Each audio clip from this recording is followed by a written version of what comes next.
జాతీయ ఉపాధి హామీ పథకం ద్వారా తమకు పనులు కల్పించడం లేదంటూ పిఠాపురం మండలం భోగాపురం గ్రామానికి చెందిన దళితులు తెలుగుదేశం పార్టీ రాష్ట్ర అధికార ప్రతినిధి పిఠాపురం మాజీ ఎమ్మెల్యే వర్మకు ఫిర్యాదు చేశారు.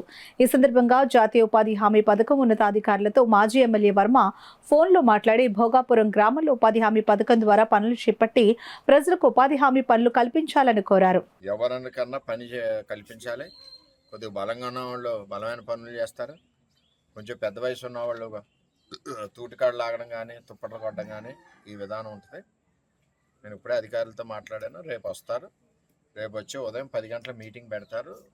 భోగాపురం ఎస్సీపేటలో ఎంతమంది పని చేస్తారంటే అంతమందికి కూడా పని కల్పిస్తాం.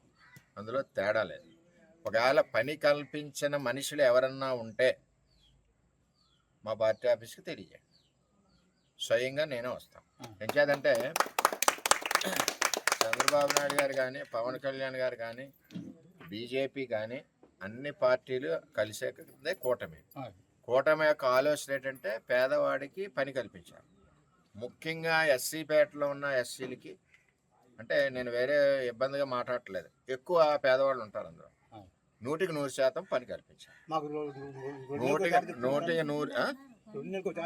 2 నెలలకు ఒకసారి నేను వచ్చాను కదా. రేపటి నుంచి అన్నీ స్ట్రీమ్ లైన్ అవుతాయి. స్ట్రీమ్ లైన్ అవ్వకపోతే ఎల్లుండి నేను కలెక్టర్ గారికి ఫిర్యాదు చేస్తాను. అధికారులను కూడా రిక్వెస్ట్ చేసేది ఏంటంటే ఇటువంటి కంప్లైంట్లు వచ్చి ప్రభుత్వానికి చెడ్డ పేరు మీరు తేకండి. ప్రతి ఎస్సీపేటలోనే 100% పని కల్పించి తీరవలసిందే. అదే రేపు వస్తామన్నారు కదా అధికారులు. రేపు వస్తారు. ఎల్లుండి నుంచి ఎంతమంది పని చేస్తారో భోగాపురంలో అంతమందికి పని కల్పించబడుతుంది. అటువంటి నేను పీడీకి కూడా మాట్లాడతాను. అటువంటి ఇబ్బంది ఏమన్నా నా దృష్టిలో పెట్టండి.